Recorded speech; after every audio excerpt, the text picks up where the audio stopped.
What's up, YouTube? That was good. Welcome back to my channel. I'm so glad you guys are here today. We have our favorite guest here with us, Reginald. I'm not a guest anymore. No, he's a part of our family. So basically it's his channel and my channel, but really my channel. But he's here all the time. And we're really glad you're here. Yay! What's up, y'all? What's going on? What's been going on? What have you guys been up to? Have you been loving the warm weather? It's like 70 degrees here in North Khaki, but wherever you are, how's the weather? Anyways, okay. I don't know how this turned into a weather report. Okay, wow. Anyways, guys, I'm so glad you're here because today I'm bringing you a video that I talked about on my Instagram all about how we should be in competition with ourselves instead of comparing ourselves to others. And the reason why I wanted to create this video is because Reggie actually inspired this video because I asked him a question about being in competition with yourself. He's very good at that, literally a connoisseur at that. And so I thought it would be awesome if he could come on, give us some great pointers and chat about that. So if you're interested in finding out how to be in competition with yourself instead of comparing yourself with others, just keep watching. Nice. First of all, I appreciate like the little introduction. You don't have to do that at all. If she, like her sitting here telling y'all that I am a master at it, like that's not the case at all.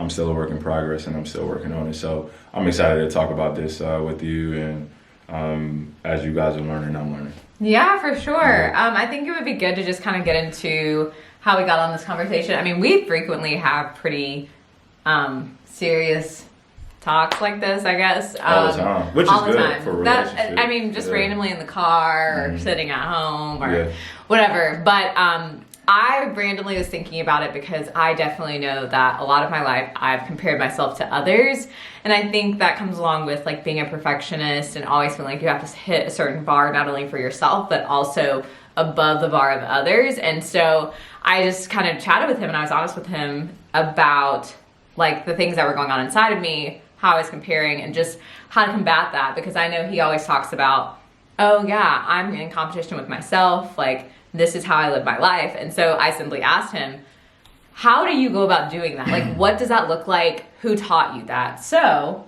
I mean, so when we had that conversation, this is something that we frequently talk about, but it's also a prevalent, topic with just society in general and millennials in general. Sure. I mean, especially with social media, you're constantly like paying attention to what the next person is doing. And it's very challenging not to kind of fall into a place or start to drift towards competing against the next person pretty much. So I think the question that you asked though was, how did you kind of develop that characteristic? Yeah. And the thing is, it wasn't something that I set out and did and was just like, you know what, like I'm just going to be in competition with myself.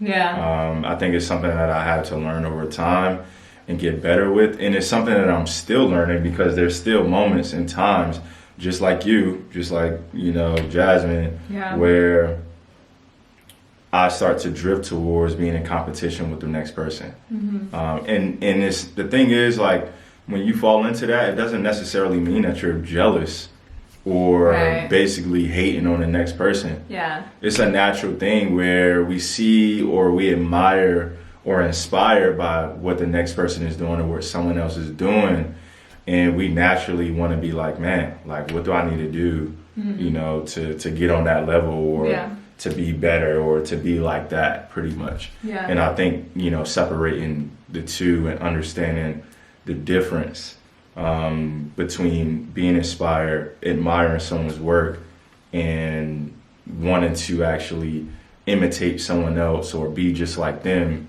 instead of following your own purpose and path. I think there's a huge difference. Well, share that story that you told me, because this was a great visual for me, and I'm sure to help you guys, just about how you came to understand being in competition with yourself when you were like playing basketball when you were younger, and then how that developed over time. Yeah. So for those who don't know, I used to play basketball up until a couple years ago. That's why I like him. Just kidding. Nah, seriously. But basketball was my thing. That was like what I was chasing after. That was what I created my whole life around. My success, financial success, family success, all of that was surrounded around this basketball thing.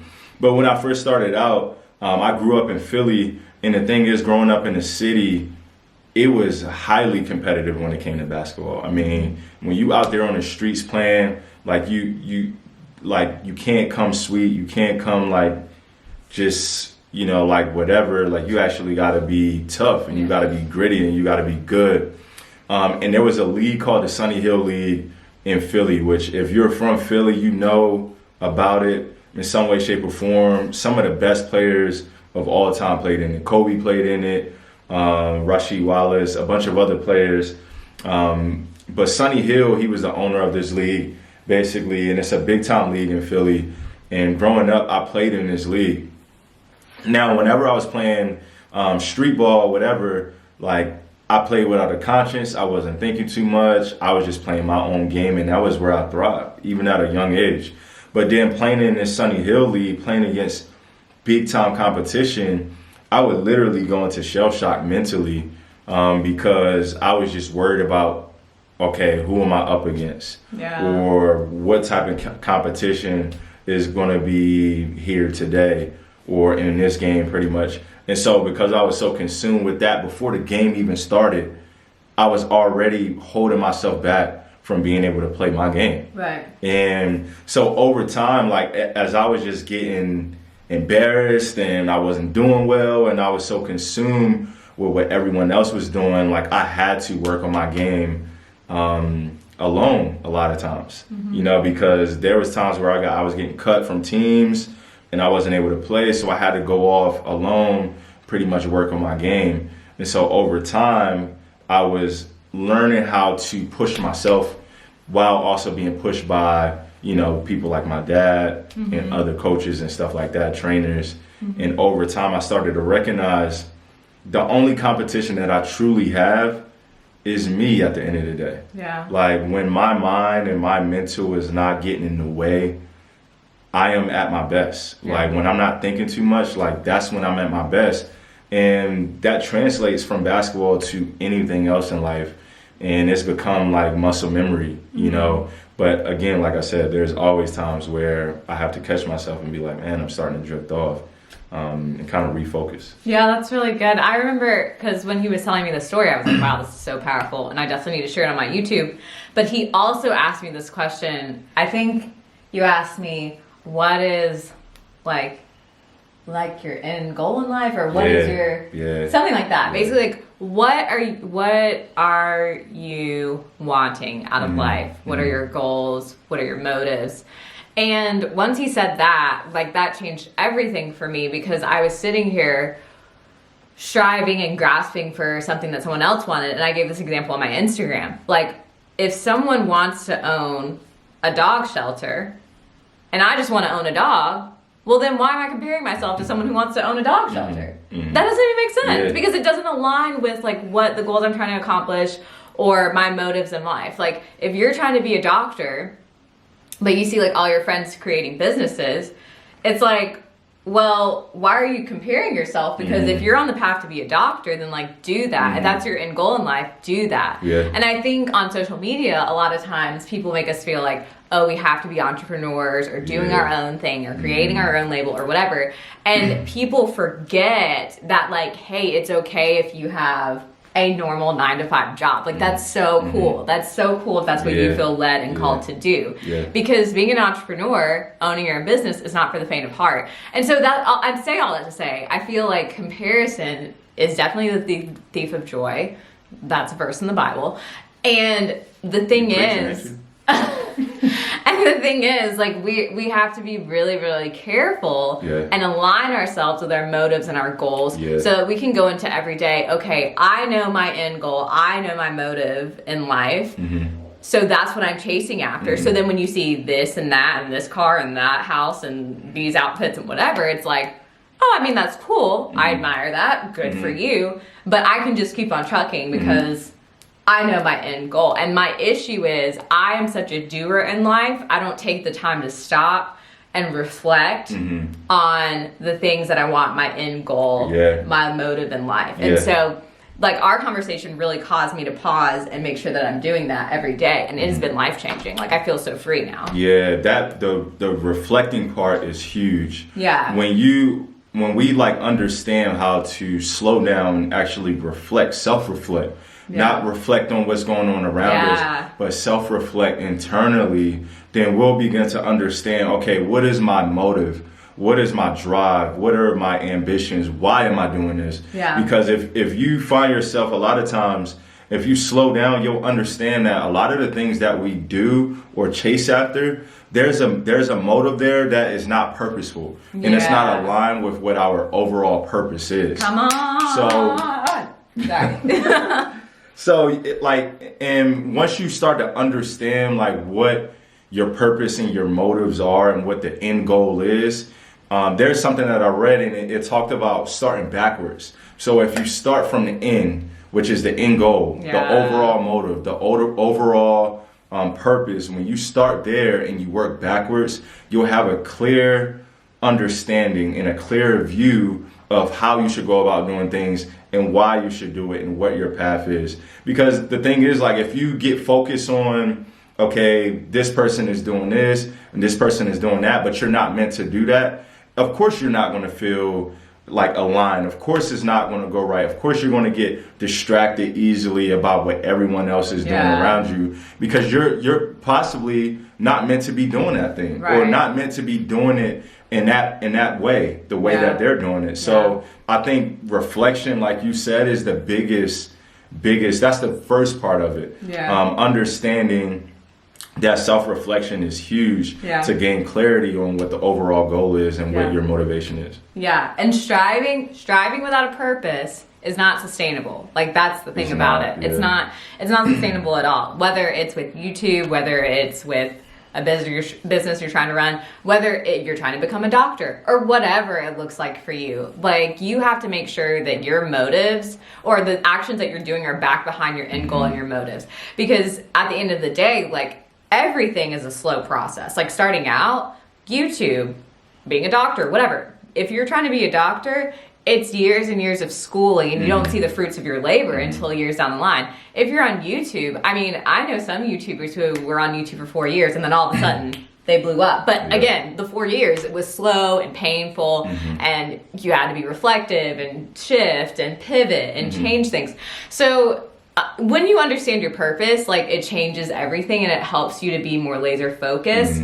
And also it helps you to just not compare and be like, okay, all I'm going to do is my best, and do everything in excellence because I'm passionate about this and this is my end goal, and then you'll see the fruit from that. There's that. I have a buddy that I was talking to the other day. He's a really good friend, and we've known each other for a long time, and we were having a conversation on the phone.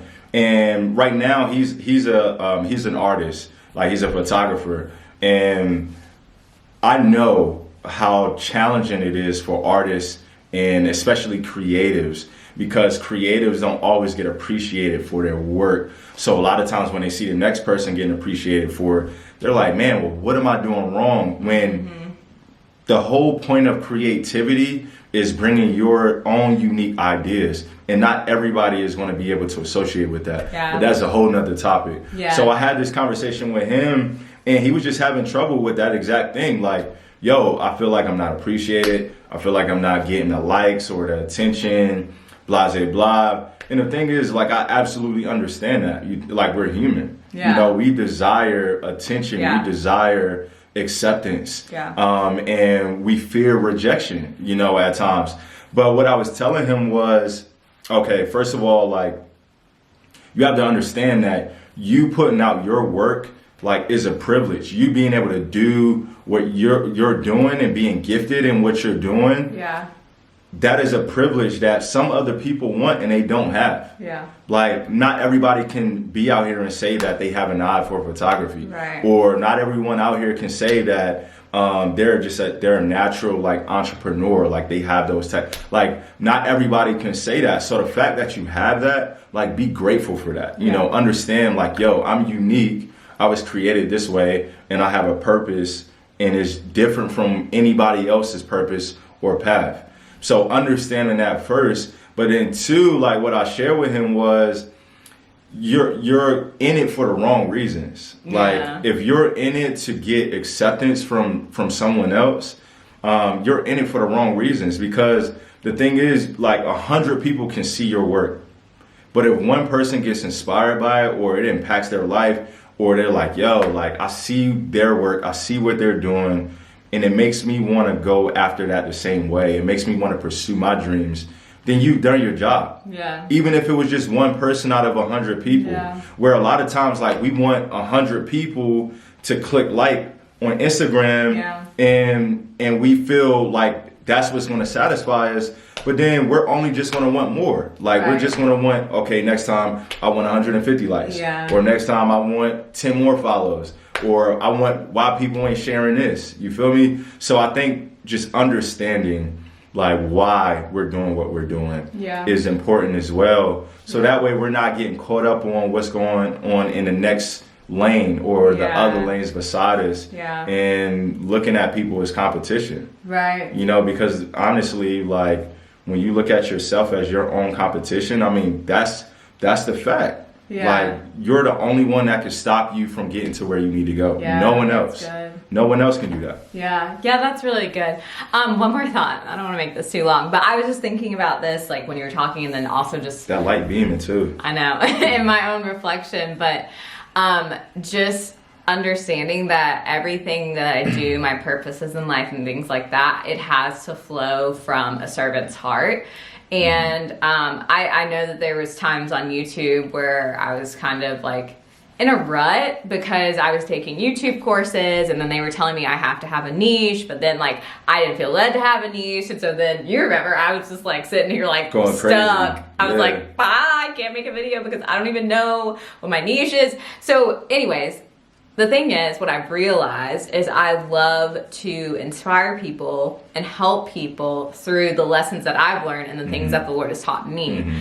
And so therefore, I find the most enjoyment in making videos that are applicable, that are practical, and that bring encouragement in serving you guys. And so I say all that to say, make sure that the things, the purposes in your life aren't just all about you. Because they were just talking about this at church. It's not all about you, and really finding your best and truest happiness is when you're serving others. And so I think when you have a posture of wanting your dreams, your goals, to weave in somehow serving others, that's when I really think you've reached the ultimate level of satisfaction. Yeah. So no, that's just really keep that good. in mind. There's one more thing like that I just want to throw out there, and then we could bounce. And what it is, We like to talk. We do, obviously. We do, like us two, we going for hours. I know. But understanding that like the ones who are maybe in the same field as you, or even if they're not in the same career field as you, and they're just out there and it just look like they living their life.